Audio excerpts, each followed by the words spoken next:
place where the water's rushing, you smack it against it because they like that falling fruit or falling seeds. And when they hit that, I'm talking about like a 4-inch hook. When they hit that hook, this is the thing, because you're doing it for an hour. Like, all right, there's no pot out here. Well, guess what? When they do hit, they'll pull you right out of the boat. I've been dragged straight across the boat where like you got to use one hand to stop yourself, the other hand's holding this pole, and then your friend's got to pull you back. You get this fish on the thing, it's like Did you catch it? they're big. Yeah, they're huge. And then you gotta have a hammer. You gotta shut them off somehow. Right. You gotta crack them right on between the eyes, because otherwise they'll just either jump out of the boat or destroy everything. That was the other thing. We were going on the river a few months ago, or at night, we're always quiet in the boat, or we were gonna go up to this tributary to explore it. And I had a group of tourists with me. This girl was sitting on the front, and all of a sudden I feel something go past me. There's something, and all of a sudden I got wet, and all of a sudden I hear bang, bang, bang, bang in the boat. What's going on? Turn on my headlamp, and there's a Paco in the boat. And the girl that was sitting on the front, her head is bleeding. One of those huge ass Pacos jumped out of the river in the night, hit this girl in the head, and then fell into the boat. So we just grabbed her and stayed in there. That Paco was in the middle of the Amazon at night, just jumping around, enjoying itself, and it just jumped in the wrong boat. Wow. 2-foot fish flying through the air. And that's your favorite thing to eat? Absolutely. There's these little cup mushrooms that are really good. You fry them up with garlic, you do that, Paco. That's now you're talking good. My friend Roy is a chef. He's really he's one of the junkies. He's the president of junkies right now. He's a local guy, and he focuses on Amazonian cuisine. So he goes and he picks all the right flowers and focuses. He'll take Paco and then he'll flavor it with a type of orchid thing, and like all of a sudden you have this amazing food. Like Lima, they have Peru's become this amazing place for food. Peru is great food. You're purchasing something. He does the jungle version.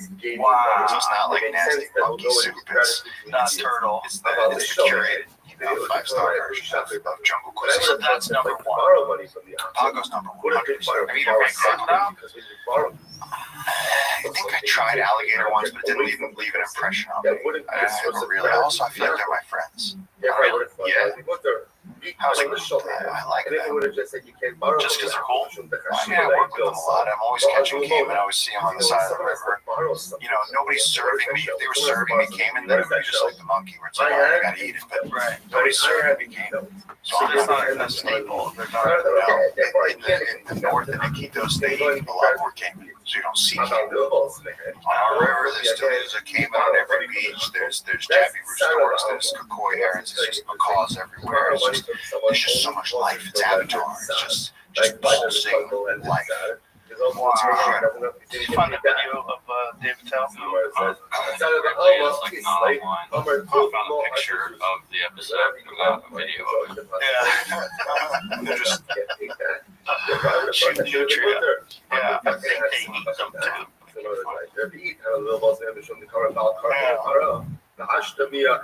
He was actually on the episode. Yeah. This is a long time ago. This is back when Dave was drinking. So this is like, Dave's been sober for, I want to say 15 years at least. Somewhere in that range. Yeah. And this is back when I would just drink at the comedy club, then stay up all night, smoke cigarettes, drink coffee. Never end. Yeah, I mean, he's the most unhealthy and also the most hilarious guy alive. You stopped drinking, right? I drink a little every now and then now. I went like 8 months with no drinking, and I started having like a glass of wine for dinner and a cocktail or two, but I have not had more than like 2 drinks a night. Yeah. Feels good, doesn't it? It was a good break. The 8 months, I felt really good. I was convinced I was never going to drink again, and then I drank a glass of wine. I was like, wow, I missed this. But the wine, that's the one thing. The wine, The wine with steak. Oh, so nice. Yeah, I think it was important to just recognize that I was doing it, and it wasn't an alcohol. I was just I have a club. Yeah. I'm there all the time. And, you're out with friends. You want a drink? Yeah, sure. Let's have a drink. Yeah. Go to dinner, have a drink, have another drink. It just got to the point where I was like, I was feeling like, and I'm too healthy. I work out all the time. I was like, why am I doing this to myself? Yeah. But now I realize, a little moderation is not bad. But drinking is essentially fun poison. Fun poison. It's weird after Lex was drinking. Lex gets saucy. Well, this is the thing. He came to the end. When he came to the Amazon, he goes, I want to do ayahuasca. So we called, JJ's oldest brother is 70-something. We called the shaman in. And he's like, with the Lex voice, he's like, brother, you have to do this with me. And I was like, I am not drinking ayahuasca. There's a chapter in the book about when I did it with the old master, and he overboiled it, and we all saw God in the universe. We were there for the Big Bang. It was all hard. No, it was not. No, I was taking a mega dose. It was sure. It was awful. It was traumatic. I don't like to get scared. I was terrified, man. So I was like, I have retired. I was like, I'm not doing it. And Lex was walking around in circles for 2 hours, and he comes up to me and puts his hand on my shoulder. He goes, I came all the way here for you. He goes, now you do this, or he goes, don't leave me alone in the dark. And I went, God. I said, all right, I'll do it. And we drank right next to each other. And the guy's smoking his pipe. He has the feathers on. He's singing to us, and you drink it. You go deeper into the hole. God. It was interesting, though. We both, the shaman said that he was talking about what Lex was going afterwards. He was talking about what Lex was going through on his journey. He goes in and does this deep work of the things he sees coming off of you. And this is a guy, the shaman, I've known for 20 years. He's like my uncle. And so he would come up to me, and he'd go, I'd be laying down, you can't get up. So I was going to go, one more cup. And I'd be like, sure, why not? And he'd give me a kiss on the forehead and throw it down my throat. And then he'd go to Lex and go, one more cup, and Lex would be like, yes. And then give it to Lex. And he said that he wasn't worried about my spirit. He said I was there to protect Lex. He said Lex was there to do some real work.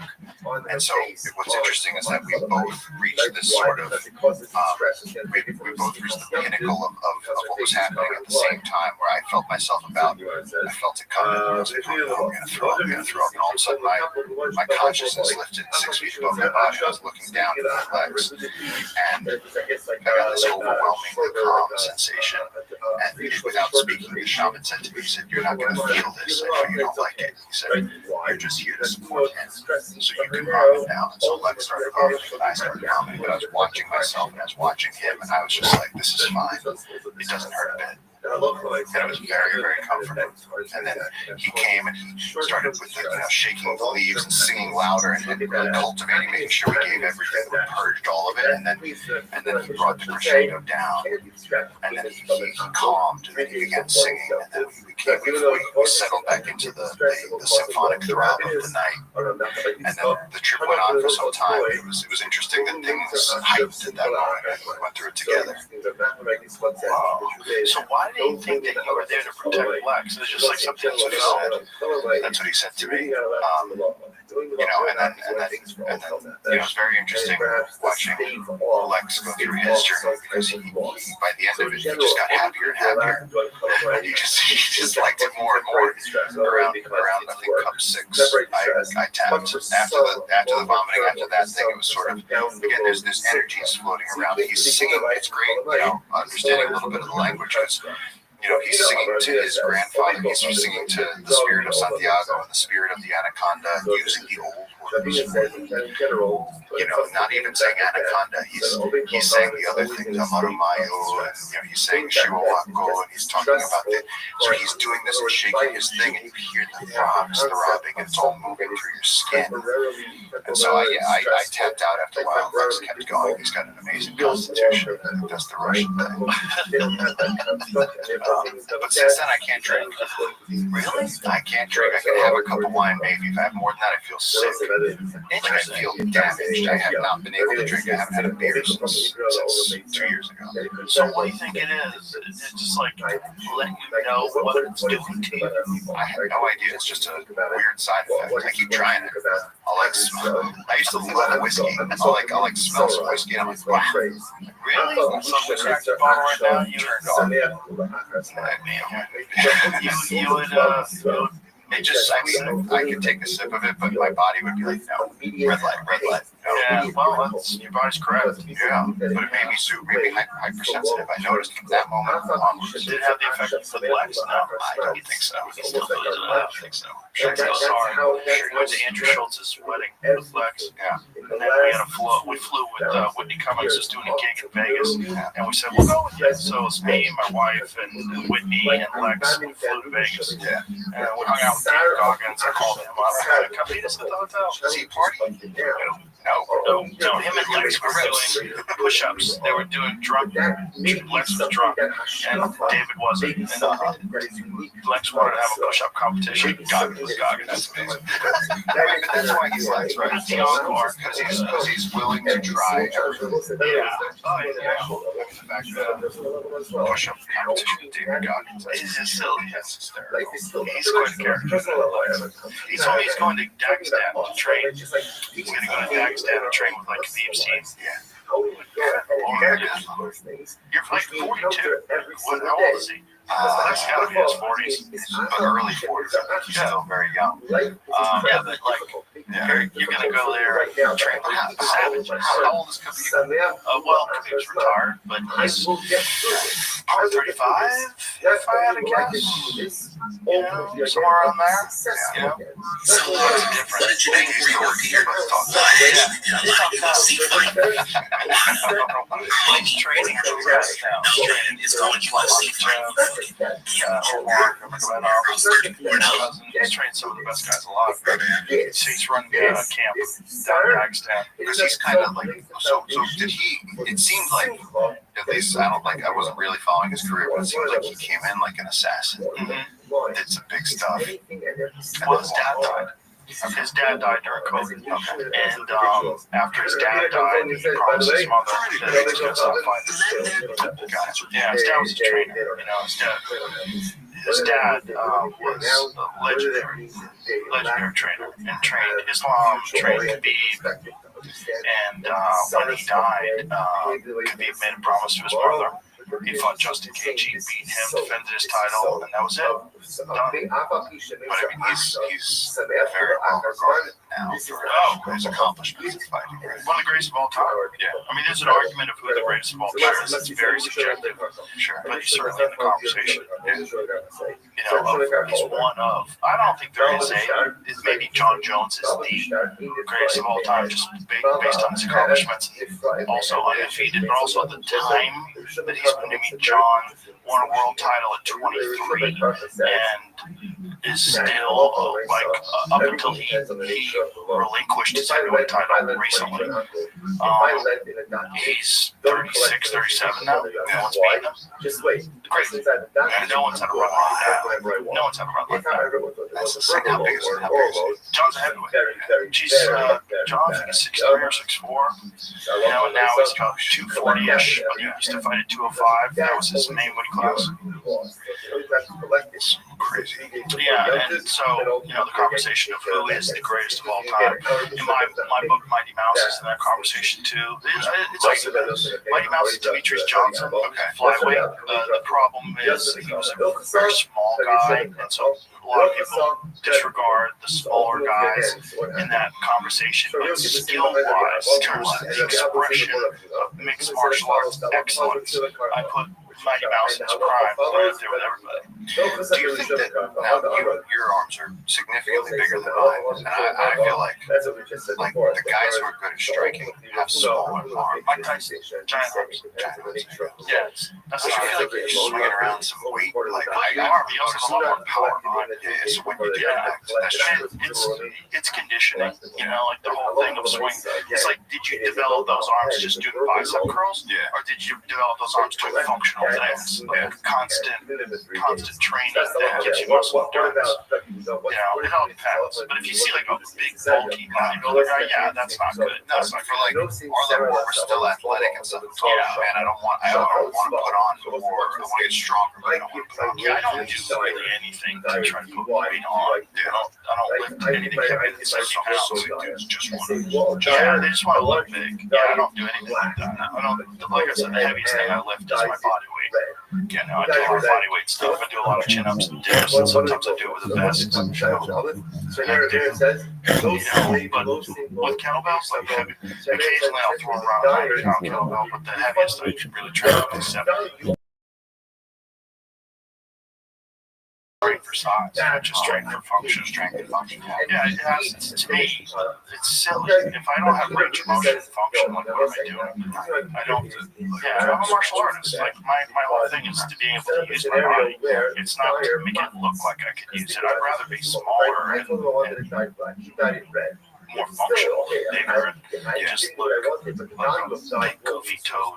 Yeah, I bulk too easily. I actually try to put on Italian. Only do. Italian Irish. You get thick. Yeah, you get thick quick. Yeah. Yeah, A lot of people. A lot of thick people. Yeah. Yeah. We're right back, ladies and gentlemen. You've been murdered. Tons of PUs. You do them every day. I mean, it's not any different pace than before. Yeah. It's usually 4 a week. It seems it's just like fitting out. Maybe it's because I'm in the jungle for a few weeks and then I'll like come back and look and I'm like, whoa. Yeah. Like Johnny Knoxville, Matt Damon, I'm like, bang, bang, bang, bang. The key is just keep going. Yeah. Like you run 1,000 miles, right? But you didn't run 1,000 miles in a day. Yeah. You run 10 a day, you run days, go on. You get to meet everybody. You meet a lot of people. You definitely develop a better understanding of human beings.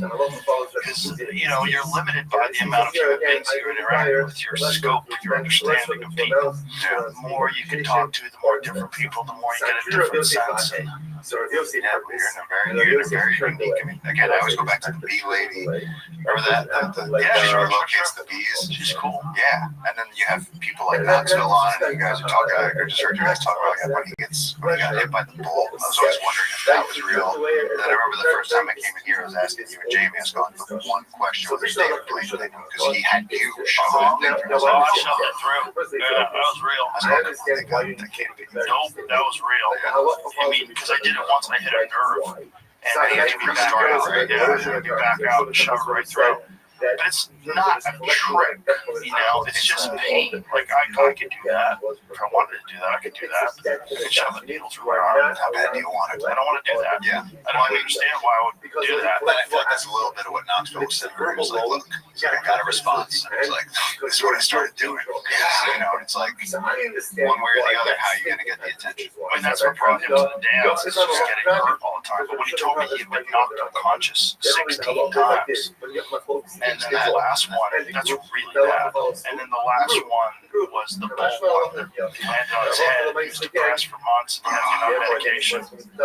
I am very averse to head injuries, which is kind of hypocritical because I'm a combat sports commentator, it's weird.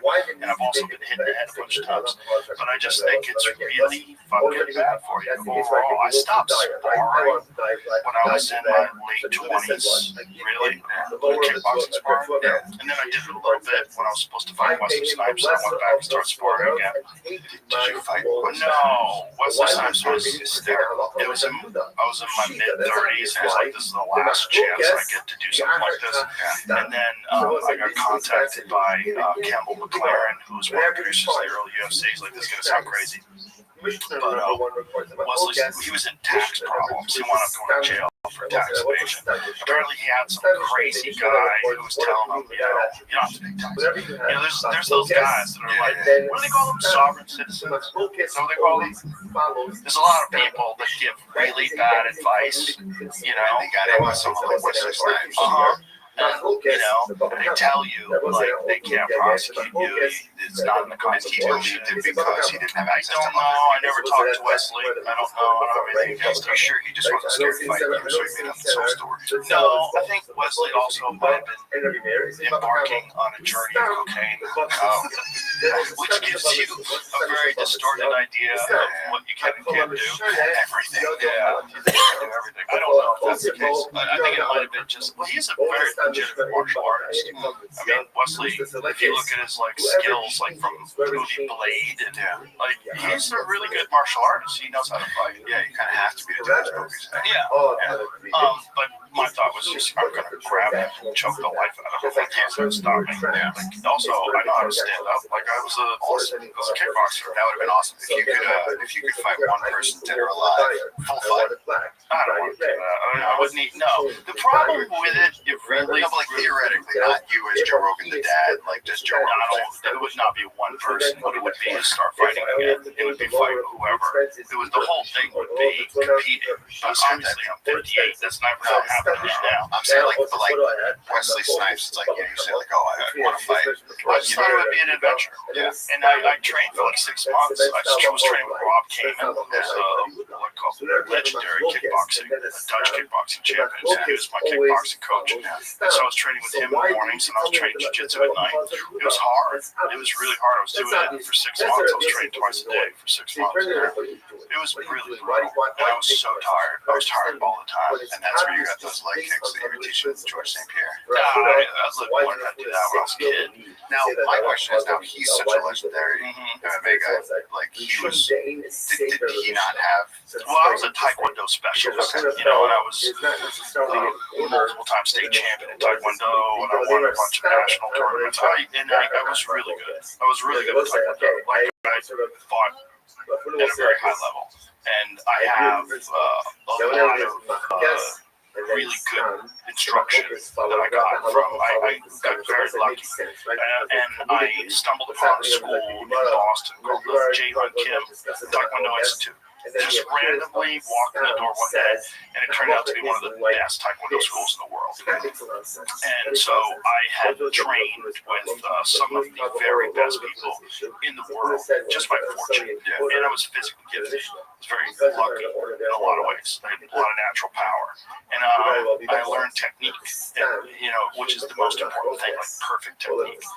And so when it was funny, it was because it came from because of John Danaher. I had a conversation with John Danaher, who's George's jiu-jitsu coach, who's maybe the greatest martial arts coach in the world, maybe of all time. Really, legitimately, a brilliant man. He was a philosophy major from Columbia who got, I think he was a professor for a bit, but then he got obsessed with jiu-jitsu and was just teaching jiu-jitsu and training jiu-jitsu, sleeping on the mats, and like literally teaching all day, training all day, sleeping on the mats, but a brilliant man. And we were having dinner one night, and he's like, George needs some help with the finer points of the spinning back kick.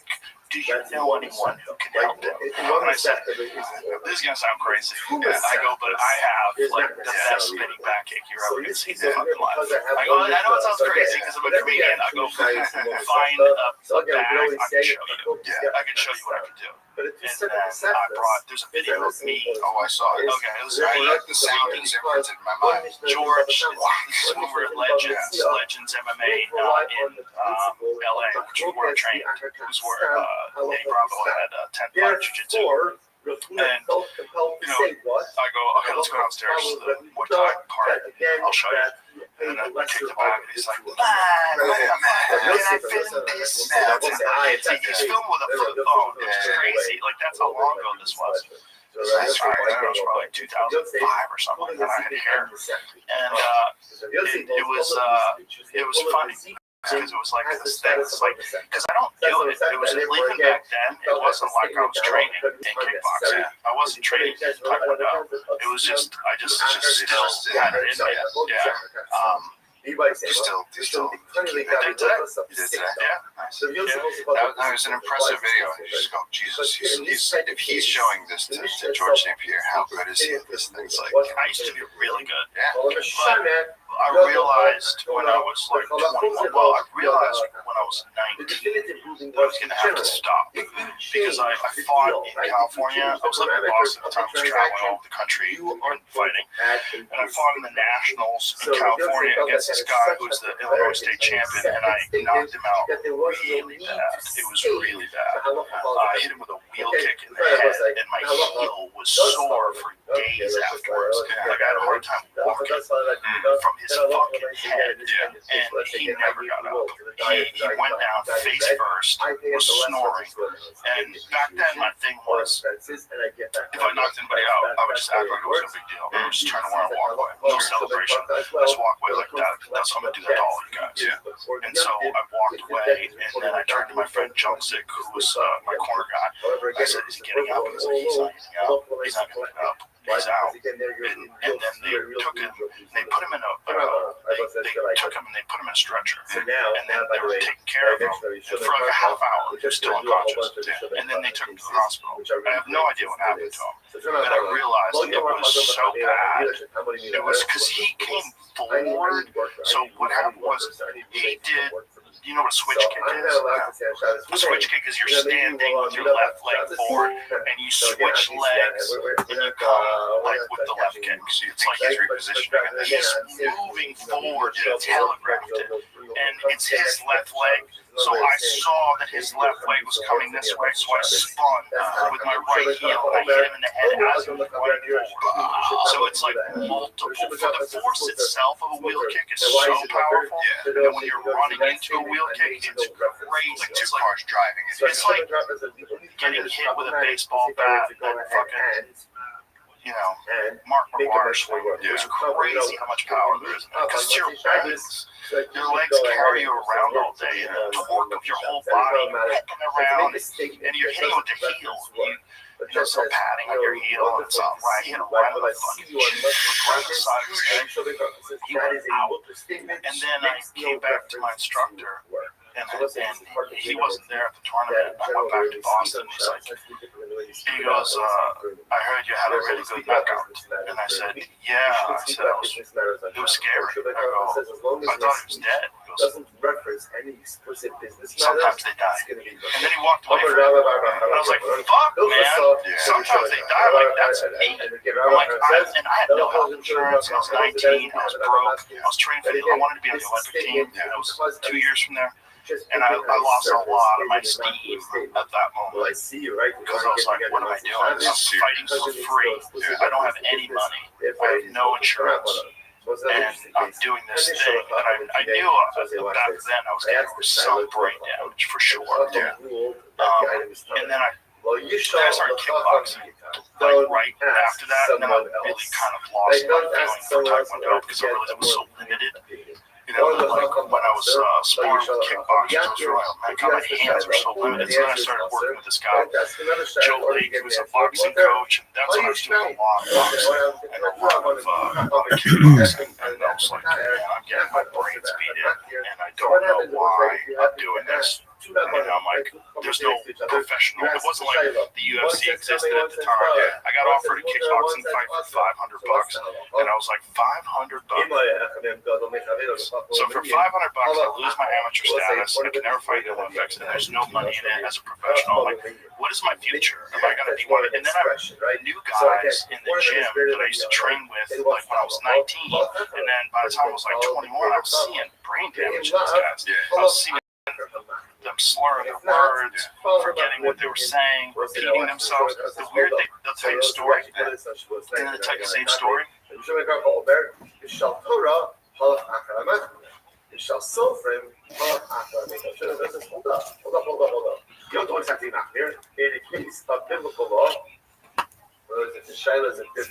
Okay, then go to the macro.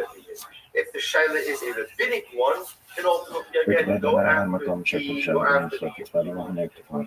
to go see. Don't listen to Mishnah Kafka. I will say this. It says the law of Mishnah Kafka. I will say that is again how he's not seen. Right? Again, when you have a suffix in halacha, so suffix d'oraisa, I doubt in biblical law, suffix d'rabbanan ultimately again with the rabbanan. Jose Baruch Mishnah Kafka. So the Rabbanon, for Kulan Shechazru Bahen in the Kabbalah also Olamas. The Rebbe as well say this is incredible thing. So let's say I have someone who is possible atheist because of their behavior. So Rashi points out over here. Let's be Amaretz